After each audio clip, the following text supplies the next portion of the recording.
menjadi keju yang mendominasi pasar Asia. Ya, itu adalah mimpi dari Mazarat Artisan Cheese.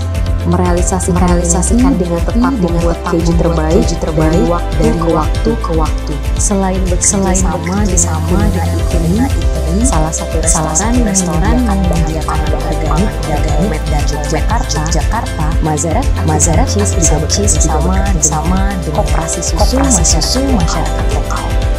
Karena nilai bukan hanya tentang uang, tapi lebih keberlanjutan dan manfaat yang hanya untuk satu atau dua pihak, melainkan untuk mencapai tujuan besar yang menarik rasa keinginan dunia bahwa Mazarat Cheese telah terbukti memproduksi keju dengan kualitas terbaik dan memiliki karakter yang sama dengan aslinya.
Baik, para tamu undangan, sahabat wanita wirausaha sudah siap untuk masuk panel kedua?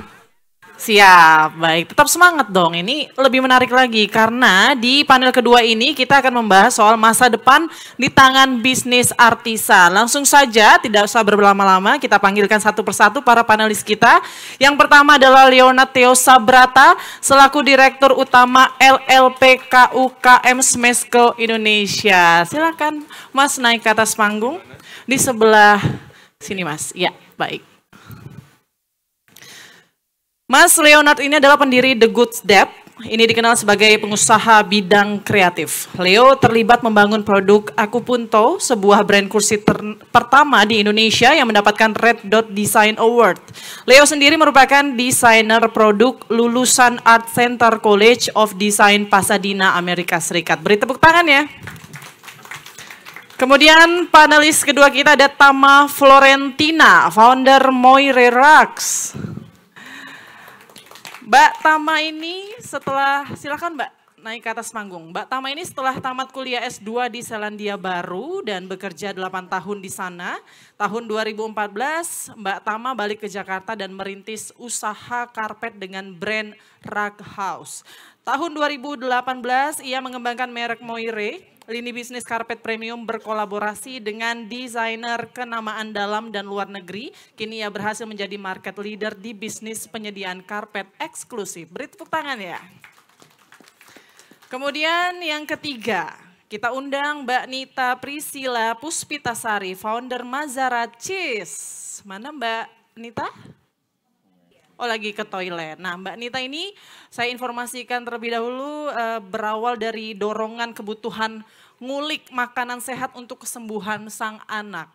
Nita belajar memproduksi keju, pangan sehat diproduksi secara natural. Beragam jenis keju dikembangkan, hasil bermain-main dengan kondisi alam dan bakteri baik. Terbukti bahwa kejunya ini high demand di restoran maupun sempat ada chef bule yang mengatakan bahwa dia nggak percaya kalau keju seenak ini adalah buatan orang Jawa. Kita harus bangga ini, keju buatan orang Jawa tuh diakui enak oleh chef bule. Baik, nanti akan menyusul Mbak Nita. Selanjutnya kita panggilkan dulu yang keempat. Anne Natali, founder Jetala Aneyu. Oh ini Mbak Nita ya Mbak Nita ya? Oke baik, ini saya nyebutnya Jetala. Oh bener ya, saya takut salah soalnya ya. Baik, ini Mbak Nita, silakan Mbak Nita, kemudian Mbak Ane Natali, founder Jetala Aneiu. Perlu waktu 2 tahun untuk Ane membangun bisnis Jetala Aneiu sebelum mulai memasarkan produknya. Berawal dari membuat produk berukuran kecil seperti bag charm, bag strap, dan card holder, Jetala berkembang membuat dompet dan tas jinjing wanita. Saat ini Jetala memiliki 3 jenis tas, Natalia Bag, Blossom Bag, dan Camera Bag. Beri tepuk tangan untuk keempat panelis kita yang ada di depan. Kemudian masih tetap sama pemandu talk show kita hari ini masih tetap sama, yaitu Mbak Peti S. Fatima selaku editor Inci Femina. Langsung saja Mbak Peti, boleh.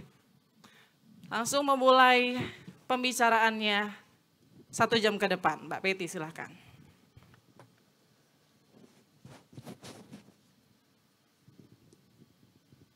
Terima kasih Putri, teman-teman bertemu lagi dengan saya. Saya yakin pembicaraan kita di panel 2 ini tidak kalah seru dengan yang tadi. Kita mau belajar sesuatu yang baru mengenai bisnis artisan. Di depan saya ini udah ada 3 wirausaha.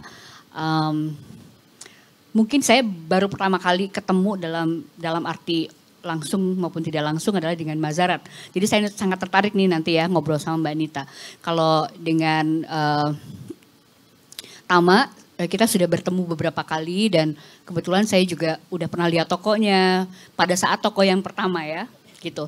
Dan saya mungkin ini mau anekdot sedikit tentang Jetala. Teman-teman kalau yang pegang handphone boleh lihat Instagramnya karena suatu kali mungkin 2-3 bulan yang lalu algoritma saya itu menemukan Instagramnya Jetala. Gitu, saya belum follow beliau, tapi akunnya terlihat. Lalu saya sangat tertarik, ini produk kulitnya bagus banget, gitu, sangat menarik. Dan yang lebih menarik lagi, semuanya harus inden, tidak bisa langsung dibeli. Dan harganya very expensive. Mahal lah gitu ya, walaupun belum semahal Hermes, belum. Tapi sangat percaya diri bahwa harganya sekian gitu. Jadi apa yang disampaikan oleh Mas Siwo tadi itu benar banget gitu. Kalau kita tahu barang kita premium dan bagus, then why not? Lalu saya masuk ke WhatsApp-nya, WhatsApp bisnisnya, bertanya kalau tas yang ini harganya berapa dan pengerjaannya berapa lama gitu. Jadi stafnya Ane ini bilang, oke, Kak, kalau mau tas yang ini bisa mohon maaf karena slot kita udah habis dan baru akan bisa di delivery tahun 2024. Itu boleh tepuk tangan, keren banget kan? Gitu. Saya tahu persis bahwa ya, saya jadi berpikir kan, ini trik marketing atau emang benar-benar udah full? Ya, jadi pikiran saya agak cukup liar gitu karena itu ketika kita mau bikin acara ini saya bilang sama Fonda penanggung jawab konten, Fonda coba cari deh orang yang punya brand ini. Ini menarik untuk kita bahas ya bahwa pendekatan marketing itu bisa macam-macam. Jadi nanti saya mau nanya apakah memang benar-benar udah full atau memang itu adalah satu strategi agar orang tuh juga jadi penasaran ya kira-kira begitu. Oke, saya ingin bacakan satu pengertian atau satu pengertian mengenai apa yang disebut sebagai produk artisan. Ini nanti saya juga mau konfirmasi pada Mas Rio ya tentang ini gitu. Saya tuh mencari pengertian ini dari UNESCO. UNESCO ini mengatakan, mendefinisikan produk artisan adalah produk yang diproduksi oleh perajin, baik sepenuhnya dengan tangan atau dengan bantuan perkakas tangan atau bahkan alat mekanis, selama kontribusi manual langsung dari perajin tetap menjadi komponen yang penting dari produk tersebut. Sifat khusus produk artisanal berasal dari ciri khasnya yang dapat bersifat utilitarian, estetis, artistik, kreatif, melekat secara budaya, dekoratif, fungsional, tradisional, simbolik, dan signifikan, baik secara religius atau sosial. gitu. Jadi produk-produk yang memang mungkin kalau secara sederhana kita orang awam menerjemahkannya sebagai produk yang sangat unik, eksklusif, dan dia pasti diproduksi tidak dalam jumlah yang sangat besar gitu. Entah karena pembuatannya lama atau memang model bisnisnya dibuat seperti itu untuk eksklusivitas gitu. Kira-kira kami bisa menerjemahkannya seperti itu. Dan seperti saya sampaikan tadi, teman-teman yang ada di sini adalah contoh wirausaha yang punya produk sangat eksklusif. Saya mungkin boleh mengatakan produknya Anda ini sebagai luxury gitu ya, misalnya dengan harga yang cukup mahal dan ada di pasar dan pembelinya itu banyak. Jadi konsumennya sudah terbentuk. Kira-kira seperti itu. Dan mungkin kalau kita sebagai wirausaha kita jadi pengen nanya, ini ngitung marginnya kayak gimana ya? Gitu ya. Dan seperti apa masa depan dari bisnis artisan ini yang banyak ditekuni oleh orang muda. Oke, itu pengantar dari saya. Jadi saya mungkin mau mulai dulu dengan Mas Leo. Very famous Leonard Theo Sabrata ya. Susah banget nih nyari orang ini nih. Sibuk. Oke. Gak lebih susah dari tas itu Jetana. Tas itu ya. Iya. Bayangkan saya punya tas itu setelah presidennya ganti ya. Enggak ya. Oke, Mas Leo coba cerita ke kita sharing your knowledge tentang bisnis artisan ini. Iya, terima kasih Mbak Betty. Salam dulu ke semua teman-teman yang hadir. Buat saya, this is one of my passion gitu. Ya. Jadi artisan ini dulu waktu masih berkecimpung di Bright Spot, The Goods Department lebih aktif, saya melihat ada satu fenomena di mana brand lokal tumbuh dengan pesat, dibantu dengan adanya platform yang kita ciptakan bersama dengan teman-teman yang lain juga, gitu kan pada saat itu. Ini di tahun 2009-2010-an, gitu kan. Pada saat itu brand lokal itu tumbuhnya luar biasa. Sebetulnya ini historical karena disinilah tempat pertama The Goods Department buka toko dan disinilah Bright Spot pertama. Di EX waktu itu, ya kan. Nah, dari situ kita mendapat kesempatan disupport oleh Pak Boyke, gitu kan, diberi kesempatan anak-anak ingusan pada waktu itu buka toko 1.100 meter di Plaza Indonesia yang at the time and still is probably one of the most premium mall di Indonesia dan di Jakarta gitu ya. Nah, tapi sepanjang perjalanan itu saya melihat memang banyak Me Too movementnya juga gitu kan. Jadi I wanna be like that gitu kan. Oh gue juga mau masuk ke The Goods Department gimana. Gue mau dong masuk ke Bright Spot gimana caranya. It's a good thing. Tapi ya jalanin aja gitu kan. Lama-kelamaan baru terlihat efek daripada ikut-ikutannya doang gitu kan. Tanpa didasari sesuatu yang fundamental. Akhirnya saya ingat banget ngobrol sama partner yang lain, ini kayaknya kita harus mitigate gitu. Kalau misalnya nanti roster brand-brand kita ini isinya adalah brand-brand yang cuman pengen punya-punyaan, ini gak ada inovasi, gak ada R&D gitu kan. Akhirnya cuman ya Pinterest aja, apalagi kalau sekarang nih AI aja gitu kan, jadi juga gitu maksudnya. Pasti jadi, tapi pasti ada yang missing gitu kan, pasti ada soul yang missing, and especially in the artisanal kategori ini itu bakalan dirasakan sekali gitu ya kan, the genuine ininya. Nah sehingga waktu itu timbul yuk bikin workshop. Waktu itu idenya bikin di Bandung ya kan, karena dekat dengan source of manufacturing. Nah itu salah satu juga tuh ya bahwa dekat dengan ada lokalitasnya gitu ya. Jadi kita bikin aja workshop bla bla bla. Maybe ya waktu itu long story short, yang really believe in it, ya cuman gua doang gitu. Ya udah. So I created industry maker space. Nah ini juga Tama pernah merasakan gitu ya kan, dimarah-marahin sama gua dikit gitu kan. So, but we believe in self-made spirit gitu kan, dimana self-made itu artinya juga sebuah mindset, tapi juga sebuah statement bahwa it's self-made gitu kan, with my own hand gitu kan. Sebetulnya sebagai brand owner bukan berarti kemudian menjadi seperti Ana yang harus bikin sendiri semuanya. Boleh, ya kan? Tapi boleh juga punya pabrik gitu kan, kayak Tama gitu kan, yang lainnya. Tapi dia harus ngerti juga kalau ditantang, di challenge sama supplier gitu kan, sama janji penjahit gitu kan, sama janji siapa kali pengrajin gitu kan, supplier segala macam. And then kita punya knowledge and know-how yang memang mumpuni untuk bisa membawa ini ke next step.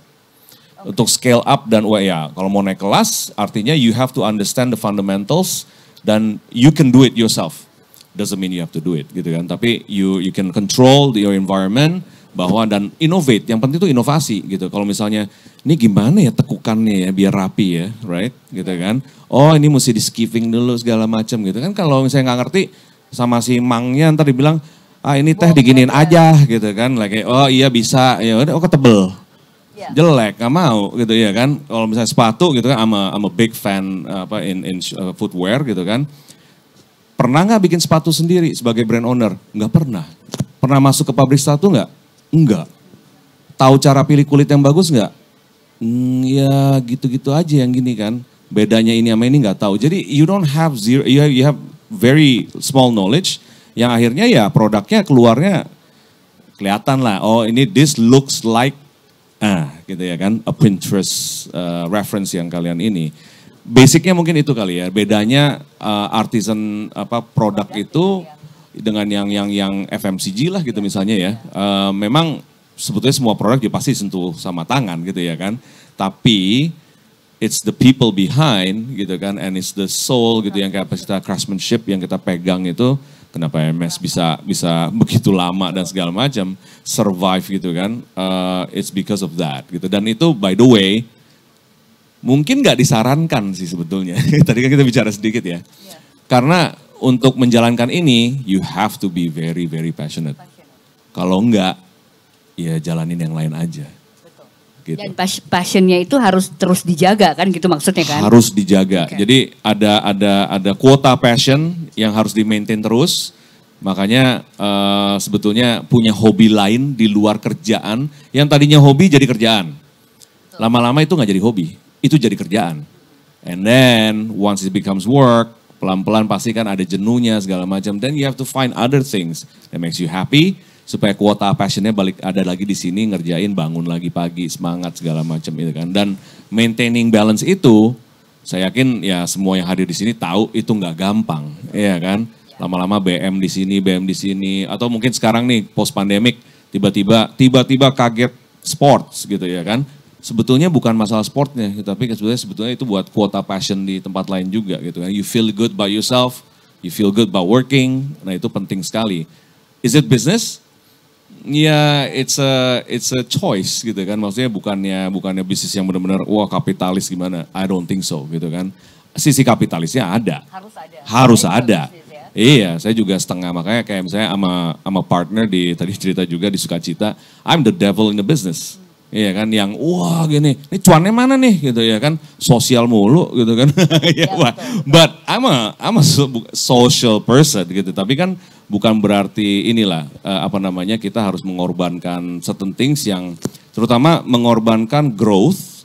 Ya, growth bukan berarti harus super kapitalis gitu kan, but growth itu penting untuk juga sebetulnya konstituen yang ada di bawah kita. Pernah nih kita challenge lah gitu maksudnya. What happen kalau misalnya, ya ini referensi Sukacita lah ya, ke Denika gitu kan, suka berantem kita. What happen if Sukacita gagal? 1 tahun misalnya ya gak ada untung lah dan rugi harus melepas ibu-ibu di bawahnya gitu kan. Oh gak bisa.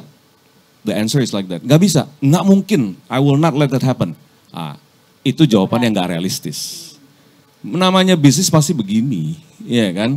So mitigasi itu gimana caranya? Artinya kan mesti ada satu sistem, ekosistem ataupun juga mitigation gitu yang plan gitu kan. Agility-nya supaya ketika itu terjadi ya kalian sudah siap.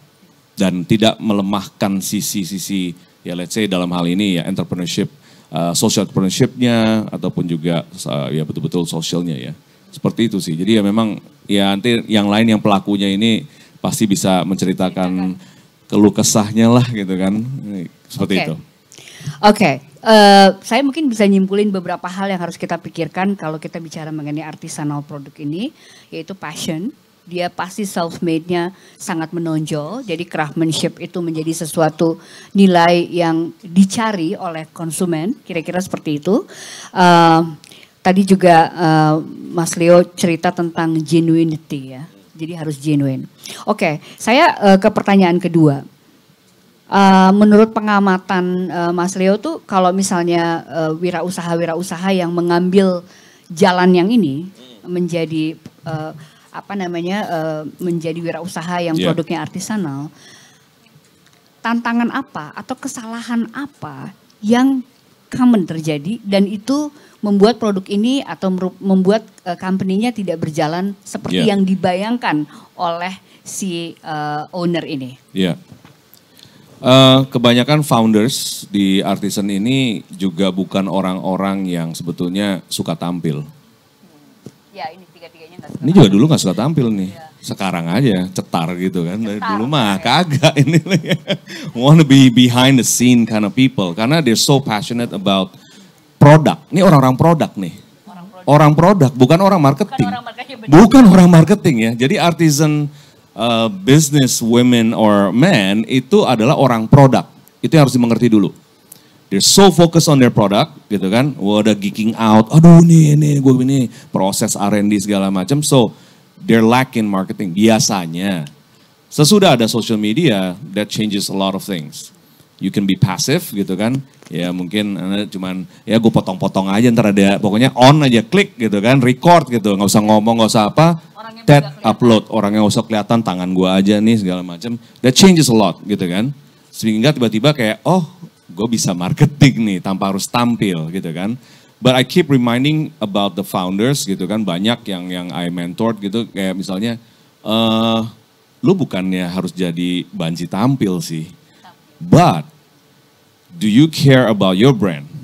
Your brand itu needs a patronnya gitu ya kan. Perlu rocknya gitu kan. Nah rocknya ini, batunya ini, anchornya ini, it's you gitu kan. So you do it for that. Bukan untuk urusan banci tampil, ya kan.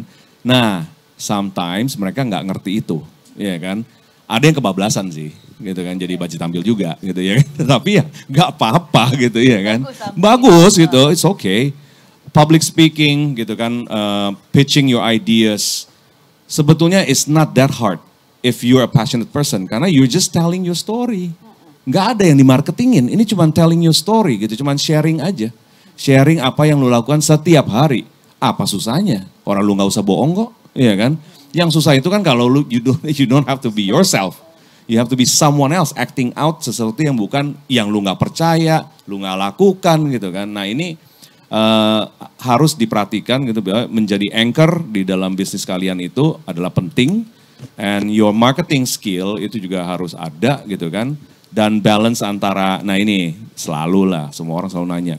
Gimana ya jaga idealisme saya? Like, mampus gue kan. I answer that so many times ya kan. Atau pertanyaan yang paling keren banget nih menurut gue nih. Mas, gimana ya caranya jadi original? Anjrit, gue bilang gimana? Kayak jawabnya gimana? Coba. Kalau ditanya bagaimana menjadi original? I always answer. Iya, or whatever lah gitu. Cuman saya selalu jawab, gini deh. Kita semua dilahirkan semua itu unik, bener nggak? Betul. The problem is as we grow older, we got influence from left, right, back, front, and ini segala macam. Akhirnya you become someone else. You become orang yang mungkin is not who you are. Balik lagi mengenal diri sendiri, otomatis lu bakal jadi original. Nah, the artisan in this itu biasanya orang-orang yang menemukan passion mereka. Sengaja, nggak disengaja, ya. Sebetulnya gampang jadi original karena you just doing your thing that you love gitu kan.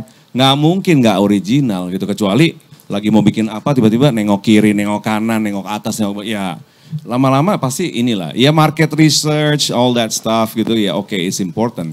Cuman kalau di waktu dulu di industri makerspace selalu kita bilang mengenai asik sendiri. Asik sendiri in your own bubble gitu kan. Pasti ada marketnya gitu maksudnya. It's apa ya? Lah orang ngumpet di gang aja, saya selalu pakai analogi bakmi lah karena gue punya bakmi, ya kan? Analogi bakmi, ya kan? Mau ngumpet di gang sempit gitu kan, belok kiri nanti ketemu pos sapam, belok kanan tanya dulu sama orang gitu kan, ada portal, nah di situ. Itu aja laku. So takutnya di mana gitu ya kan? Dan itu udah pernah dibuktikan berkali-kali gitu. As long as you focus on your product, dan produknya betul-betul luar biasa, artisan product, ya apalagi ini marketnya akan menemukan kamu, gitu ya kan. You have to do zero marketing bahkan.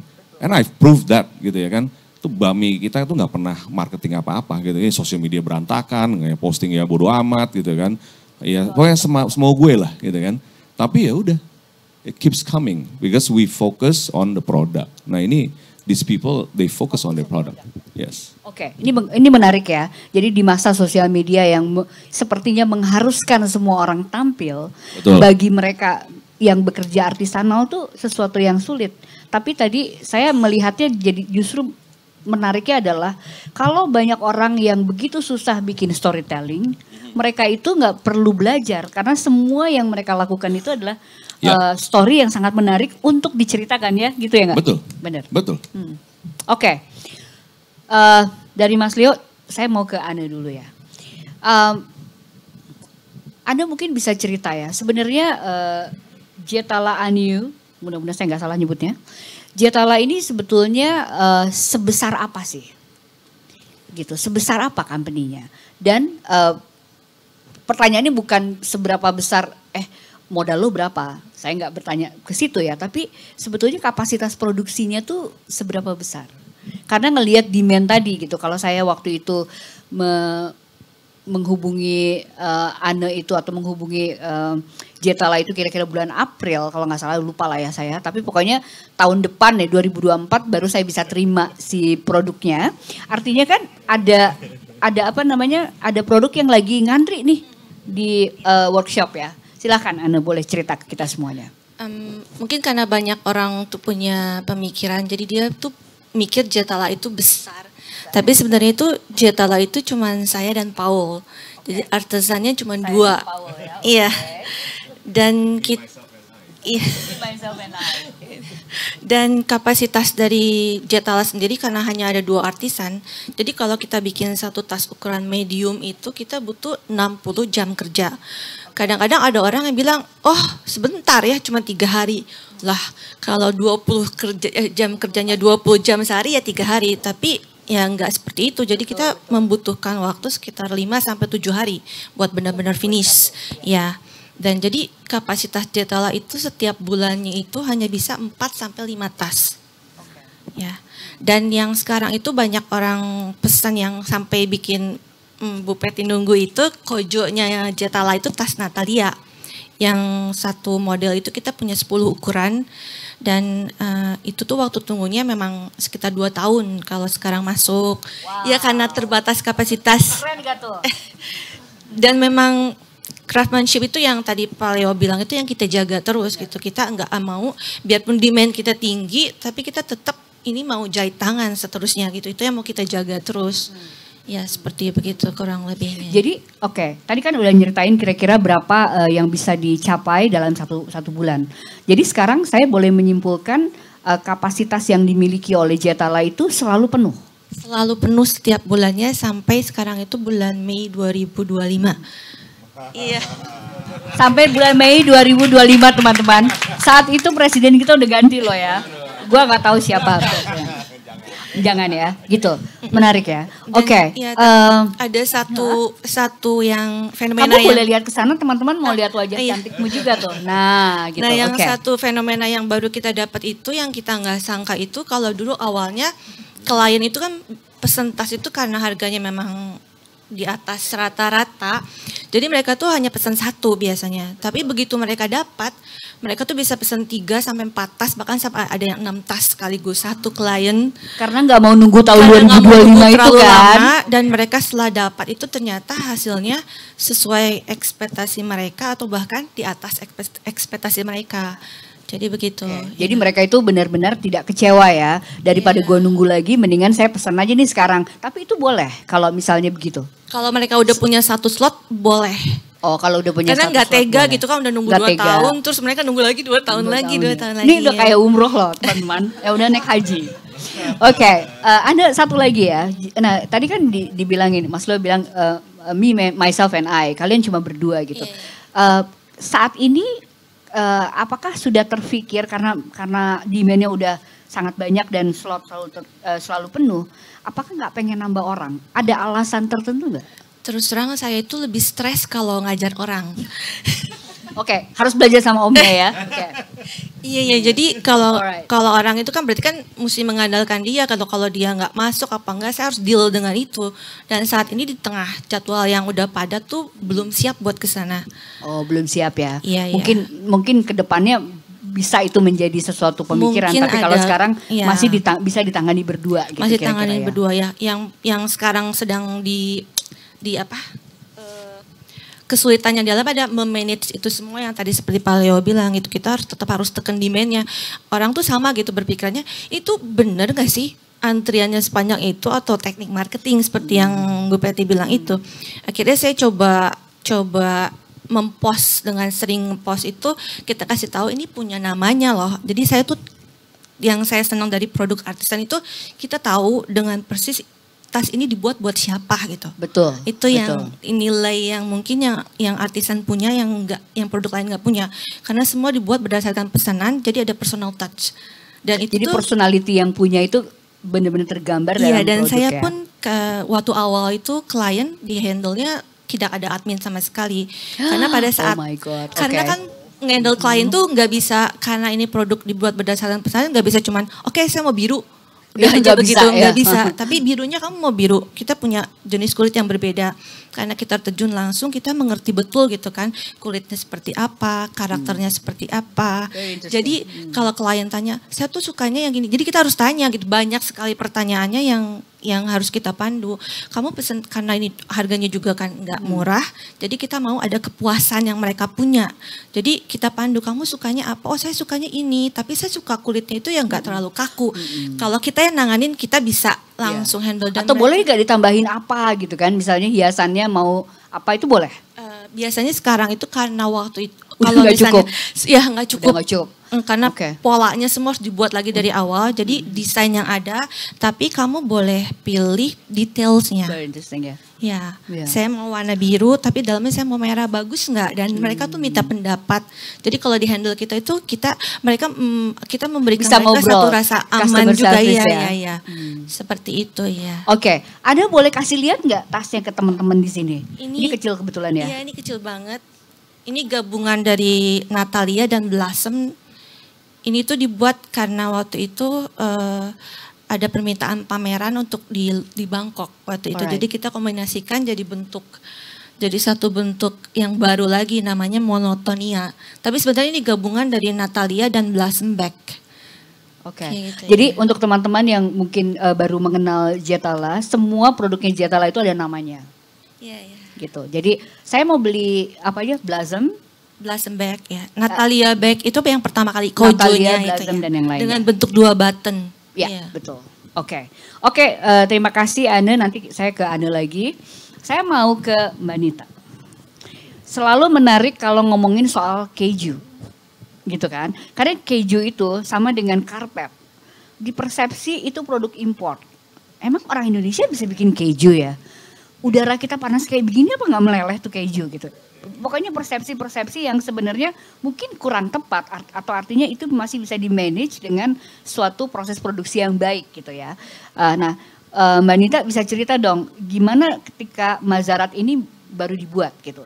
Tadi Putri bikin satu anekdot. Ada seorang chef bule yang mengatakan saya nggak percaya keju ini dibikin oleh seseorang orang Jawa. Ini mungkin rada rasis ya gitu, tapi maksud saya itu adalah persepsi awam gitu, karena keju itu bule gitu. Nah mungkin bisa cerita gimana proses awal mendirikan perusahaan ini dan memilih produk keju yang orang mikirnya itu pasti Camembert di Paris, di Prancis atau di mana gitu. Silakan Mbak, ini menarik banget. Oke, terima kasih sekali. Sebelumnya Assalamualaikum warahmatullahi wabarakatuh. Kalau orang lain mungkin memilih jalan hidup, saya kayaknya sama suami saat itu dipilih sama jalan hidup. Jadi berdasarkan kebutuhan pribadi dan waktu itu kebetulan anak saya lahir dengan kondisi kesehatan yang khusus, sehingga atas kebutuhan pribadi tersebut saya mau nggak mau harus menyediakan keju di dalam rumah kami yang kami berdua tidak tahu bagaimana cara membuatnya, bagaimana mengolahnya. Lebih jauh lagi ilmu fermentasi ya secara global itu kita tidak tahu sama sekali. Karena suami saya basicnya IT dan saya ekonomi. Dari kebutuhan tersebut kemudian kami memutuskan untuk melepaskan semuanya, background yang kami punya, kami fokus untuk belajar. Karena kebutuhan anak saya tidak bisa menunggu. Suami saya berangkat ke Kanada saat itu pertama kali dengan membawa bekal secukupnya. Kami menumpang keluarga di sana belajar. Untuk belajar secara serius, cara membuat produk fermentasi dari susu. Yang lebih fokusnya lagi adalah keju. Pulang ke Indonesia semua orang they put big question on us gitu. Kalian gila apa di Indonesia bikin keju gitu. Yang pada saat itu saya dan suami bahkan belum paham bahwa di Indonesia negara kita tercinta itu punya 3 jenis keju yang diakui. Nah saat itulah kami mulai membuat, saya mulai membiasakan bau susu di dapur. Yang saya sendiri 8 tahun yang lalu tubuh saya tidak bisa kena susu. Not even a single drops itu bisa masuk ke saya. Bukan karena saya intolerance. Bukan karena saya nggak suka sama susu, tapi trauma terhadap susu. Karena zaman saya kecil, ibu saya selalu nungguin saya minum susu sambil marah-marah. Kalau nggak diminum sampai habis, saya nggak boleh sekolah, nggak boleh main, nggak boleh ini dan itu. Nah, itu saya takut sekali dengan susu. Akhirnya suami saya mulai berproses, saya mulai melihat dari yang awalnya saya resisten terhadap susu, saya jatuh cinta. Kami berdua menemukan kecintaan terhadap tradisi kuno membuat keju berdasarkan karena suami saya pergi belajar. Lalu saya mulai membaca literasi yang dia bawa, membaca jurnal-jurnal, cari link dan sebagainya. Iya, kami tidur bareng buku saat itu. Terus sambil menterapi anak saya. Alhamdulillahnya di umur 1,5 tahun kondisi anak saya dinyatakan sembuh 100% oleh dokter tanpa bantuan obat medis sama sekali. Hanya dengan saya jaga asupannya dan saya mulai kenalkan sejak umur 6,5 bulan dengan produk turunan susu yang sudah difermentasi. Banyak bentuknya saat itu. Suami saya membuatkan kefir, lalu membuatkan yogurt, lalu mulai dikenalkan keju. Kebutuhan keju di tanah air, minimal di lingkungan kanan kiri saya yang terbaca oleh saya sebenarnya besar. Apalagi untuk niche market seperti anak saya saat itu. Yang ternyata teman saya banyak. Ada satu pasar di Jogja, teman-teman sedikit info kami datang dari Jogja. Satu kota kecil yang keju itu juga sangat awam di sana gitu. Orang makannya gudeg bukan makan keju gitu. Sarapan kami adalah sego gudeg, bukan roti sama keju gitu. Nah, ternyata banyak dan kami kemudian ditemukan oleh seorang ibu, Bu Janti namanya kalau mungkin ada yang kenal, Alter Jiwo. Beliau adalah penggagas pasar Kamisan. Pop-up market yang hadir hanya setiap hari Kamis, yang kemudian kami diundang untuk jualan di sana. Berbekal meja kecil seukuran inilah, kami jualan keju. Yang pada saat orang lewat, durian ya gitu. Orang lewat, saat itu yang kami display adalah bokoncini. Kebetulan bulat-bulat, ada plastiknya. Jadi mereka pikir jualan durian ya gitu. Ada orang lewat lagi, jualan tahu ya gitu. Banyak sekali. Kalau ibu tadi bertanya tentang how to educate, sampai detik ini saya masih mengedukasi bu. Sampai detik ini.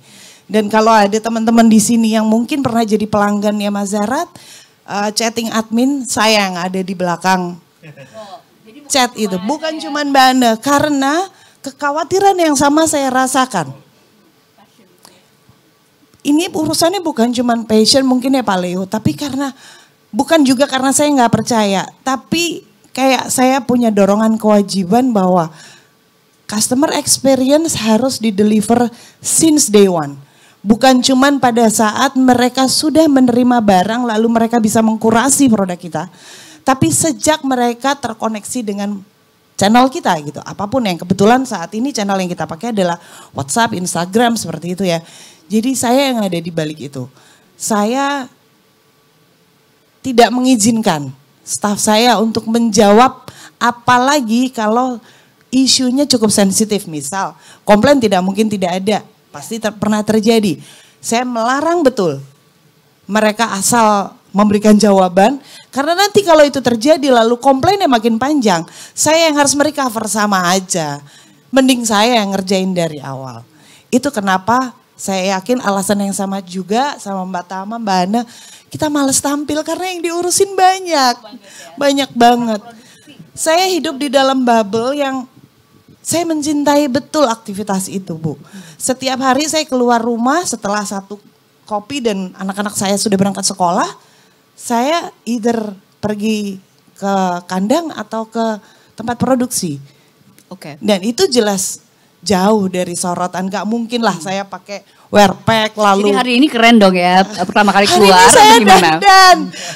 Di situ ada Bu Melati, beliau adalah komisaris saya, boleh ditanya saya kalau clock in gitu di perusahaan, itu bentuk saya udah gak karuan, udah gak kayak gini gitu. Okay. Itu benar-benar behind the scene itu Behind the scene ya. Kayaknya Women behind the scene ya.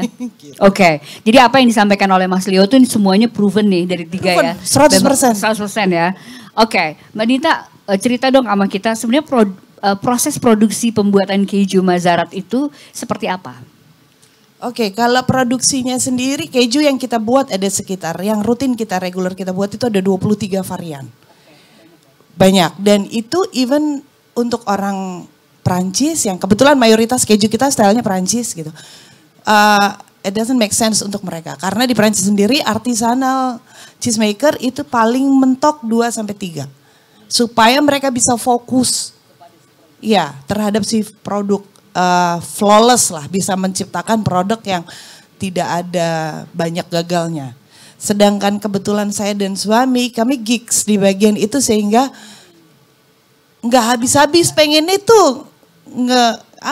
coba terus explore terus, ada lebih dari 2000 jenis keju di dunia, kita cuma buat 23, kurang dong gitu loh. Kayak setiap saat ada indigenous ingredient di Indonesia yang banyak sekali bisa kita explore. Kita sudah coba kluwek, kita sudah coba andaliman, kita sudah coba kalau cuman bawang putih dan cabai-cabean sudah banyak lah kita coba. Ada banyak lain yang pengen banget kita coba. Dan ada satu keju yang saat ini sedang kita coba naikkan untuk bisa mendapatkan indikasi geografis, itu Tom de Merapi. Nama aslinya adalah Tom de Savoie, tapi kita beri nama Tom de Merapi karena secara aturan kita tidak boleh menggunakan nama yang sama. Mereka ada undang-undang yang melingkupi keju internasional, Appellation d'Origine Contrôlée, itu kita tidak boleh melanggar sehingga kita pakai nama Tom de Merapi. Nah, Tom de Merapi ini sedang kita coba combine juga untuk di-mix dengan kluwak. Ya, dan itu rasanya luar biasa. Saya coba jual di Singapura tahun lalu, saya bawa sekitar 23 kilo, sold out dalam waktu kurang dari 2 jam. Enak sekali. Gitu, nah. Kalau prosesnya sendiri Bu, kita ada dua jenis. Dua jenis itu fresh dan aging ya. Kalau fresh artinya setelah diproduksi maka besok sudah bisa dijual atau dikonsumsi. Kalau di aging maka tergantung umur agingnya. Antara 6 minggu yang paling pendek semacam Camembert, Brie itu kita di 6 mingguan.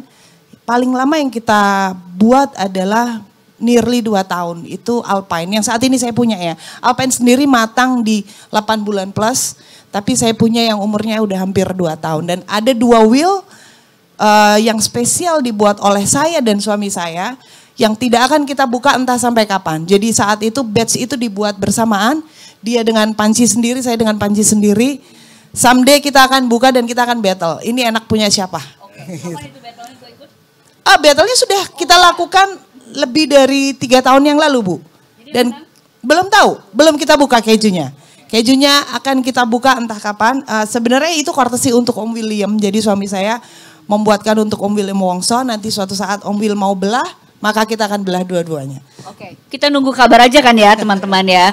Mudah-mudahan kita terbawa semoga pembelahan itu. Ya. Mbak, ini sebenarnya di mana ya produksi ini, workshopnya di mana? Kita di Jogja. Kita di kota ada, Jogja? Tidak, di kaki Gunung Merapi, di Cangkringan. Kenapa di situ? Dulunya kita di kota, cuman kondisi climate, suhu dan sebagainya memang terlalu sulit untuk kita kondisikan, akhirnya kami pindah. Alasan kedua adalah kita mendekati sumber bahan baku. Susu itu di Jogja banyak ada di Sleman, di kaki Gunung Merapi. Dengan makin dekatnya kondisi kita kepada bahan baku, maka makin pendek rantai kontaminasi yang mungkin terjadi. Terjadi ya, gitu. Oke, jadi tempat itu juga mungkin secara iklim lebih baik ya. Jauh lebih baik, gitu ya. Oke, Mbak Nita sangat menarik teman-teman. Dari dua ini kita banyak belajar. Nanti saya ke Mbak Nita lagi. Siap. Saya sekarang mau ke Tama. Sama dengan Mbak Nita. Karpet itu kalau buat orang Indonesia, kalau nggak Turki, Iran gitu ya, India dan segala macam gitu. Itu aja udah sesuatu yang menarik untuk tantangan yang menarik ya kalau dilihat secara awam gitu. Pertanyaan saya ke Tama tuh sebenarnya waktu awal berniat membuat premium carpet ini sebenarnya udah kepikiran belum sih konsumennya tuh siapa?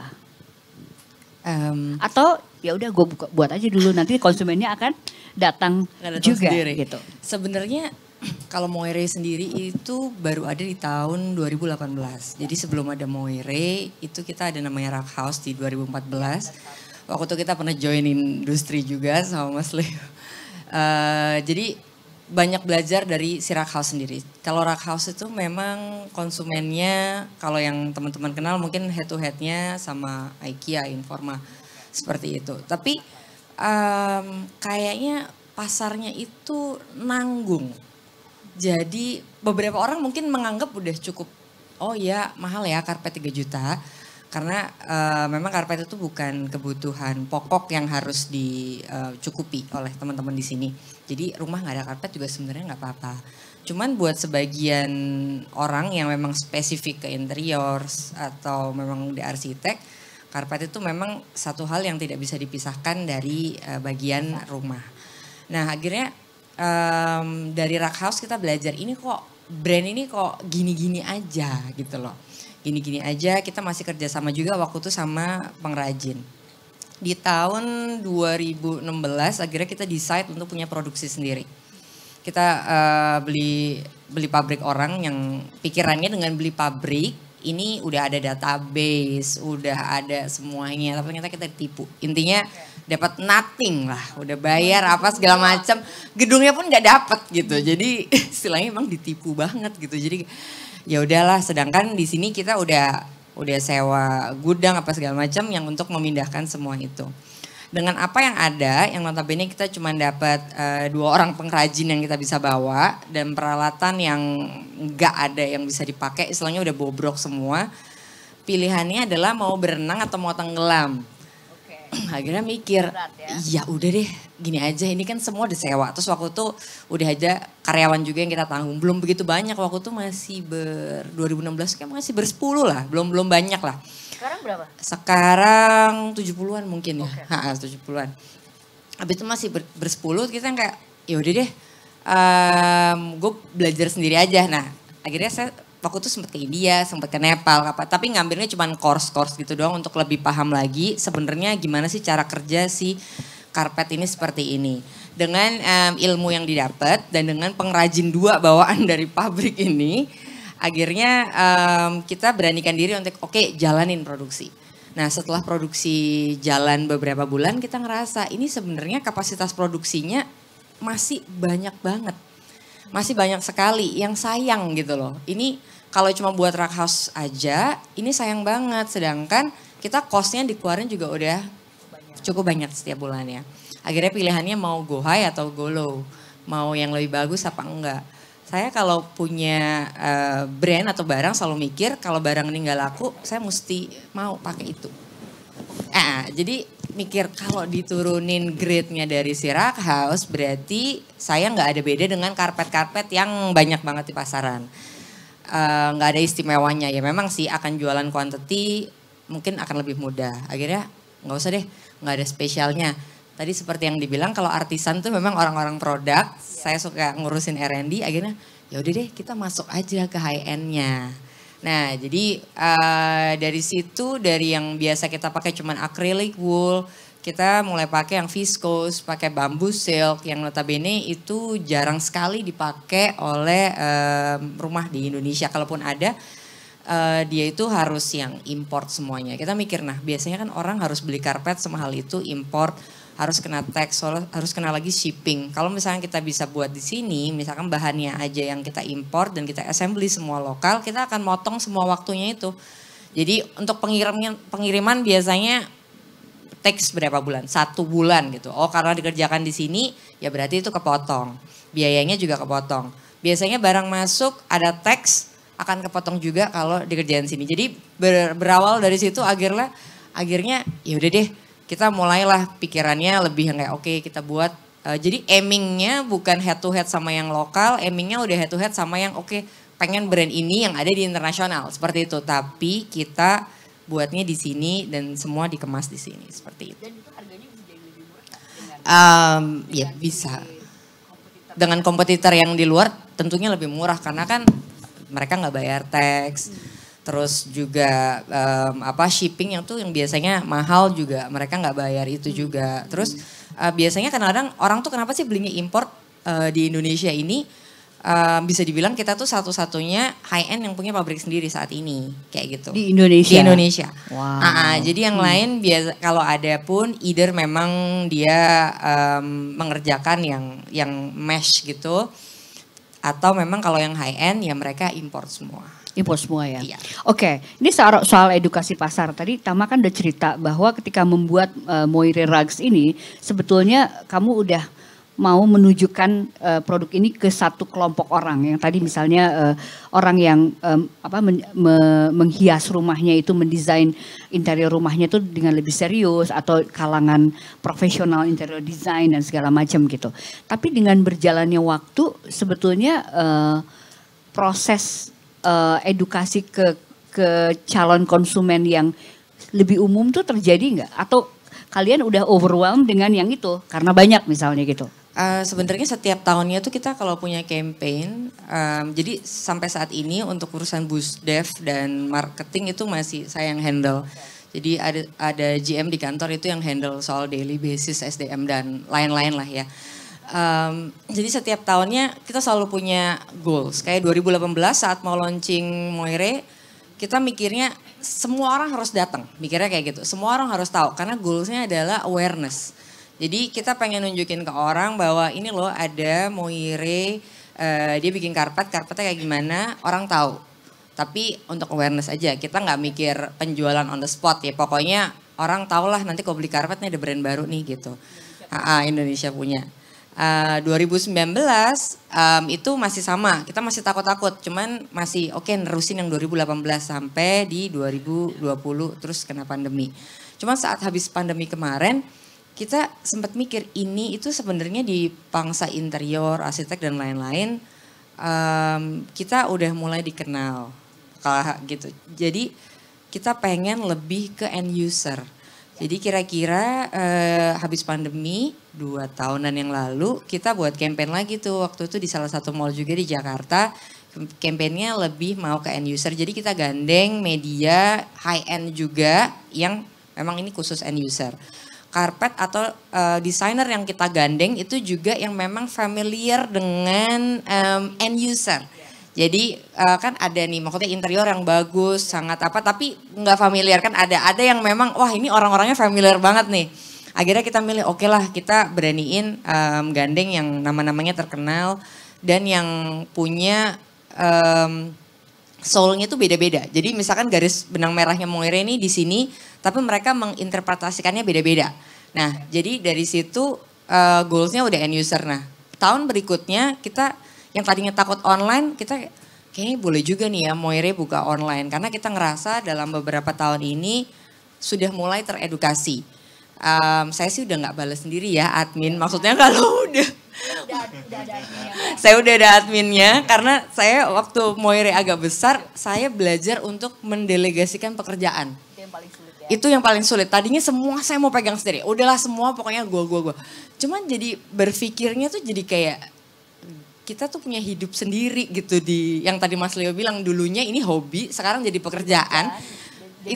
jadi dominan, akhirnya gue nggak punya hidup gitu kan. Jadi kayak ini hidup gue gimana gitu akhirnya. Kayak waduh ini nggak boleh nih. Kalau mau tadi pikiran fresh segala macam, memang saya juga pelan-pelan harus mendelegasikan ke memang tim-tim yang bisa saya percaya. Intinya kayak gitu. Jadi yang tadi teman-teman bilang untuk experience dari day one, istilahnya dari masuk dari showroom, dari ngechat admin itu selalu kita edukasi ke tim. Memang Moire itu titiknya ada di sini. Jadi kalian bayangin kita posisinya di sini dengan harga segini. Kalian ekspektasinya apa kalau kalian mau beli karpet ini? Jadi hal-hal edukasi sebelum mengedukasi customer, tentunya kita as a team itu selalu ada weekly meeting yang selalu kayak saya, kalau tim saya bilang ceramah mamah dede di setiap hari Senin itu untuk ngingetin lagi kayak ini kemarin customer service kenapa balesnya masih begini atau kenapa atau segala macam. Meskipun saya sih masih bisa cek-cek semuanya, cuman udah nggak langsung gitu, udah nggak langsung saya. Iya benar, benar. Soalnya kadang-kadang kalau kita balas sendiri, kadang-kadang bawanya perasaannya terlalu dibawa. Kadang-kadang misalkan ada yang komplain nih, Mbak ini karpetnya gini-gini. Padahal kita udah kirim ke sana. Ya Allah ini karpetnya nggak apa-apa. Misalkan kayak gitu cuman ketekuk dikit tuh.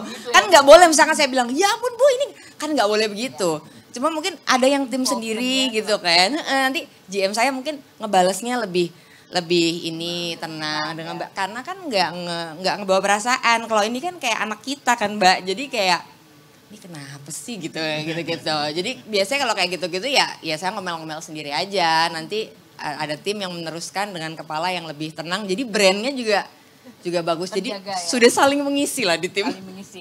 Oke, menarik ya teman-teman ya. Nanti saya mau cross check sama ahlinya nih mengenai hal itu. Saya kepengen ada satu pertanyaan dong dari floor. Apakah ada yang mau bertanya? Atau dari online? Yang nonton kita 500 orang nih. Online ya. Oh oke. Wah yang nanyanya udah bos. Aku deg-degan nih kalau kayak gini, yang punya mall ini mah udah. Oke, Ibu Kat, boleh tolong mic-nya. Ini khusus datang untuk sesi ini. Betul? Dia telepon saya jam 6 pagi. Silakan, Ibu Kat.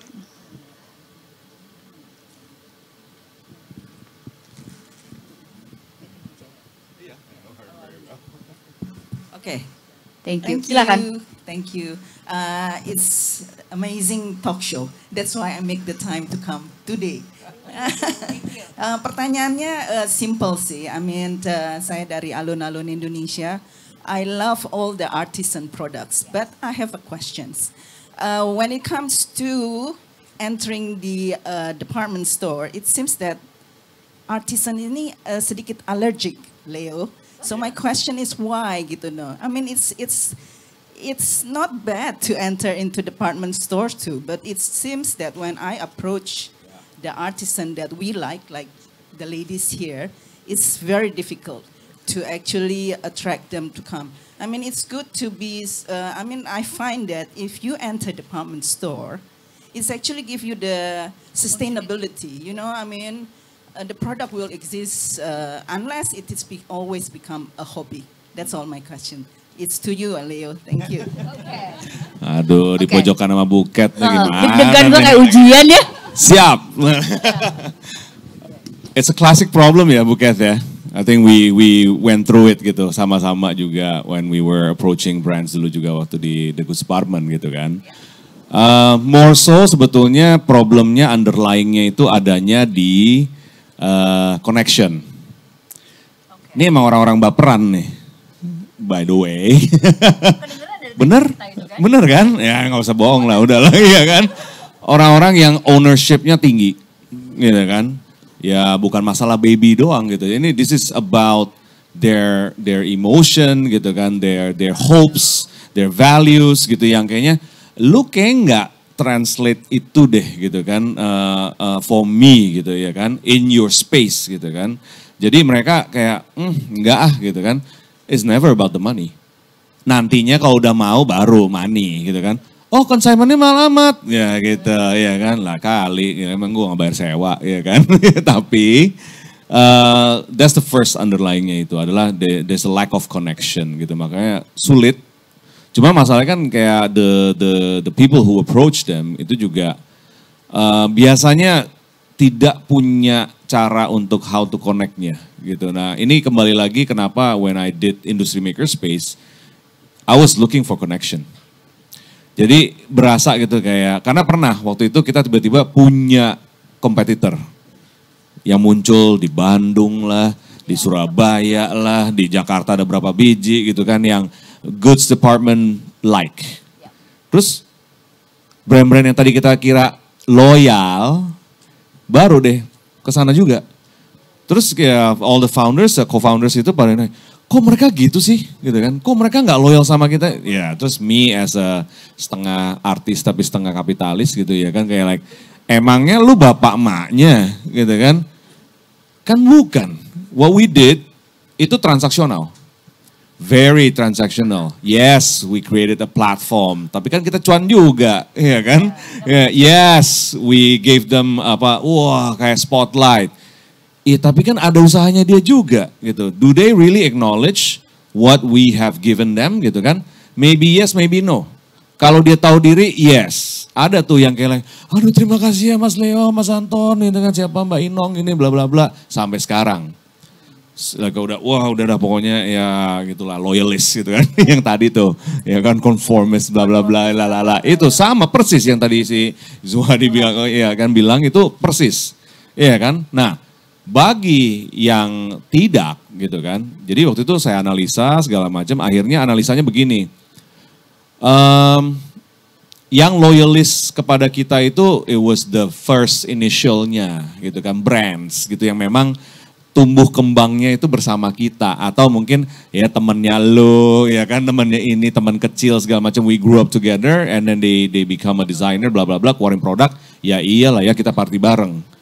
Tapi yang lain yang keluar, apalagi yang dari luar kota, yang nggak kenal, connectionnya dari mana? Nah akhirnya ya untuk menghilangkan kata-kata itu, sebenarnya kata-kata yang dicari itu grassroots. Where does the grassroots, where's the root lah, nggak grassroots lah, rootsnya itu dari mana gitu kan. So I was looking for roots gitu kan, jadi rootsnya kita sama dianya dari mana. Di tempat yang quote unquote ini tempat belajar gitu, yang Industry Makerspace itu, ini kan ada timbal baliknya gitu kan. I give you my knowledge gitu, you pay me sih gitu ya kan, it's transactional juga, tapi connectionnya itu dari awal gitu, dari nol, dari lu nggak bisa ngomong, nggak bisa lihat mata orang, we were there with you gitu kan, sampai akhirnya sekarang wah udah menang award lah, udah inilah, wah udah kece gila gitu kan, tapi that was the connection yang kita cari, jadi nggak langsung transaksional.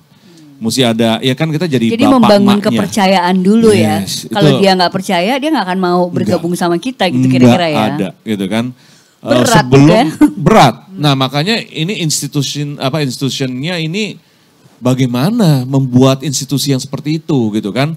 Terus bagaimana juga kalau misalnya institusi foundersnya di institusi itu juga sudah tidak ada. Trying to institutionalize gitu kan tempat itu. Lebih susah lagi. Apakah brandingnya sepowerful itu? Let's say lah, MS Without the Family gitu kan.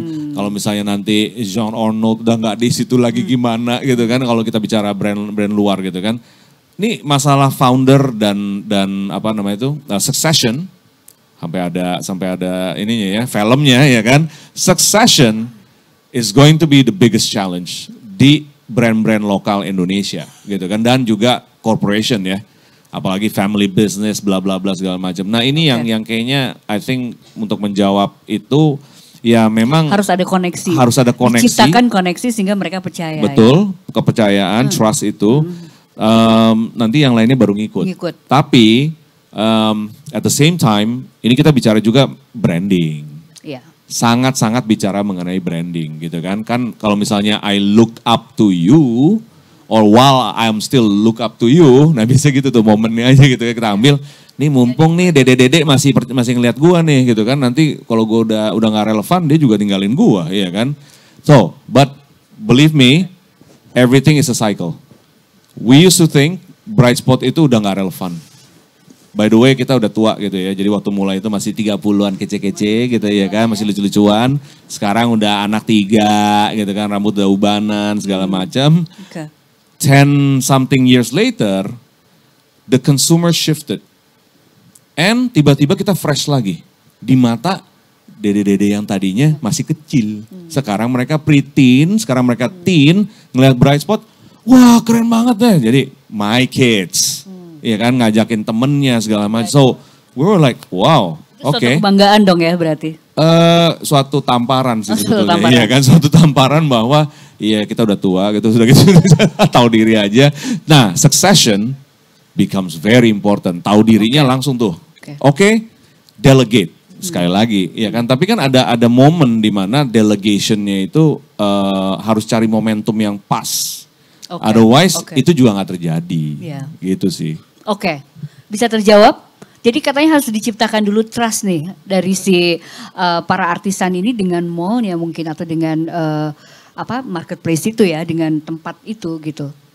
Ya kalau nambahin mall post pandemic, the mall has never been this friendly ya. Iya. Ya betul. By the way, ya kan, dulu tuh, waduh buset dah mana mungkin bisa brand lokal masuk mall. Betul. Iya kan, kalau nggak ada platform kayak alun-alun, nggak ada kayak kita waktu dulu juga gitu kan, mana ada brand lokal. Bayangkan yang alun-alun aja yang namanya udah sangat bagus oleh artisanal ini masih dilihat-lihat juga, mau nggak ya gua masuk apa enggak gitu ya. Iya, karena kan mereka, ya ada ini juga kalau technicalnya, supply and demand-nya nggak matching. Ya itu udah nanti lebih technical lagi lah ya. Ntar saya mesti dibayar lebih mahal kalau misalnya itu. Oke, baiklah. Oke, saya punya waktu berapa? Oh no, 1 menit lagi. Oke, luar biasa. Oke, ini adalah pertanyaan terakhir. Saya kepengen 3 wirausaha kita yang keren ini, Anne, Nita, sama Tama bercerita brand kalian masing-masing itu kepengennya jadi apa? Gitu ya. Pengen jadi apa? Boleh itu pikiran jangka pendek boleh, jangka panjang boleh gitu ya. Apa yang kepikiran sekarang? Nah kalau buat Mas Leo, gue pengen nanya tentang scaling up. Jadi sebetulnya produk-produk artisan itu kalau dia memang mau sustain, mungkin dia perlu scaling up gitu. Yang tadinya berdua mungkin timnya bisa lebih baik sehingga yang berpikir mikirin produknya bisa tenang, nggak jawabin apa itu tadi WhatsApp-nya dan segala macam ya, itu secara sederhana anekdot gitu. Itu apa yang harus dipikirkan? Mungkin itu pertanyaan saya terakhir untuk panel ini. Silakan bisa mulai dari Anda.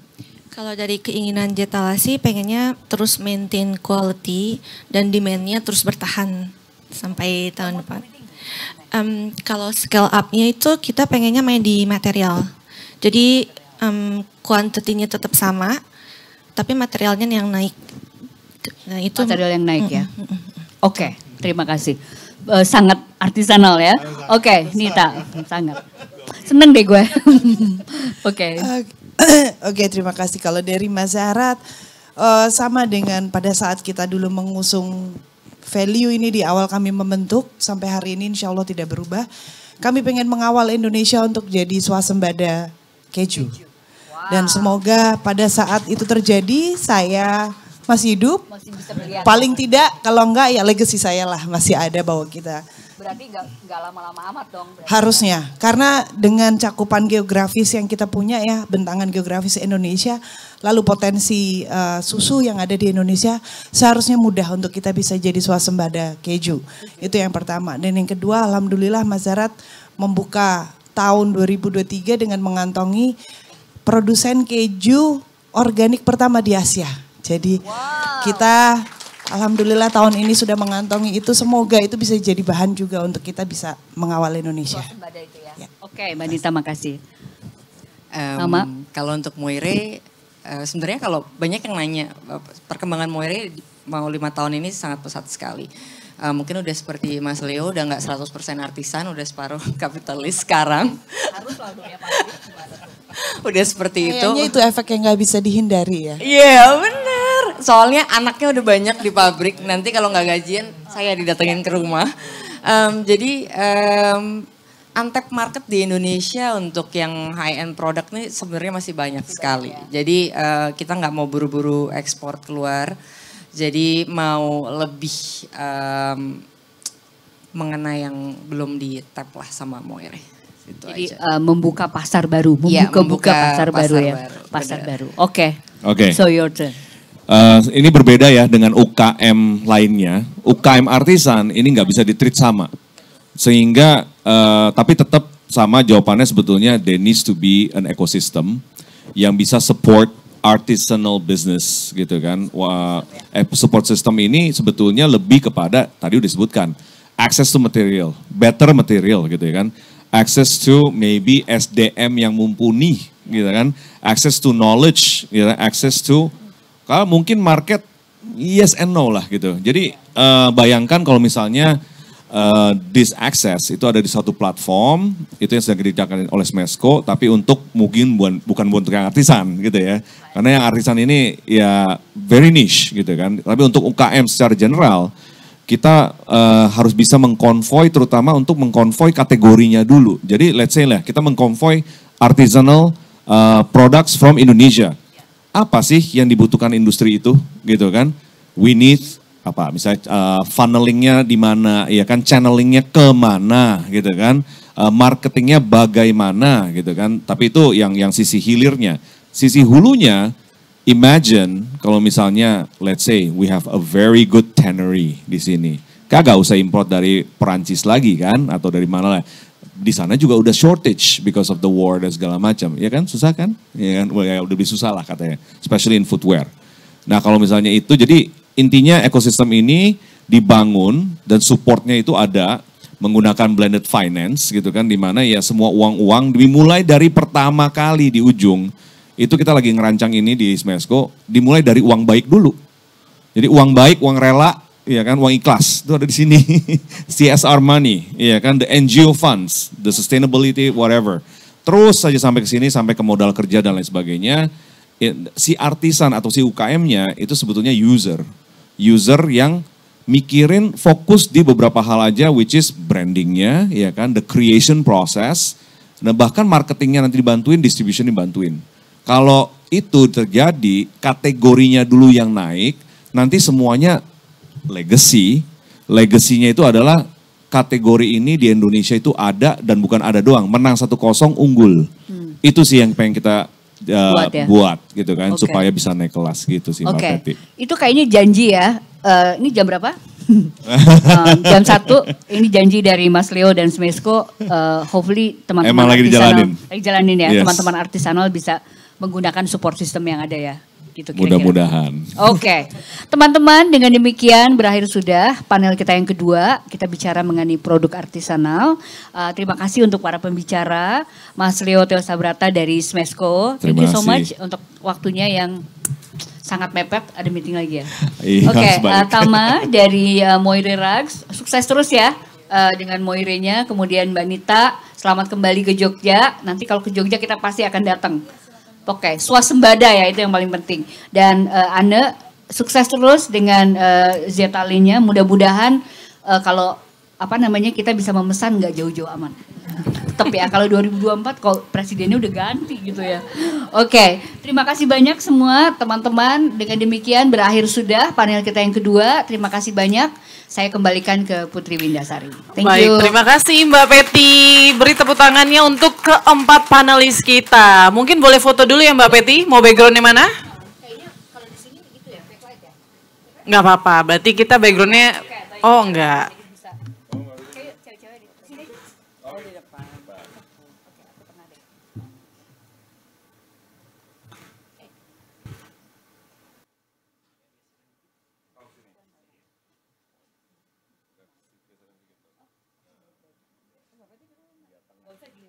Oke, karena backgroundnya di sini, mbak-mbaknya nggak perlu senyum karena nggak ikutan senyum juga ternyata di belakang, Mbak.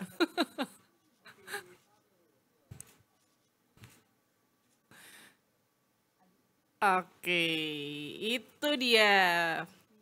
Baik, terima kasih Mas Leo, Mbak Tama, Mbak Nita, Mbak Ana. Terima kasih juga untuk Mbak Peti telah memandu panel 2. Dan tadi banyak sekali ya insight yang kita dapat ya, panel 1, panel 2. Semoga bisa menginspirasi kita juga untuk tetap tangguh, bersemangat, membangun bisnis kita ke depan. Baik, terima kasih.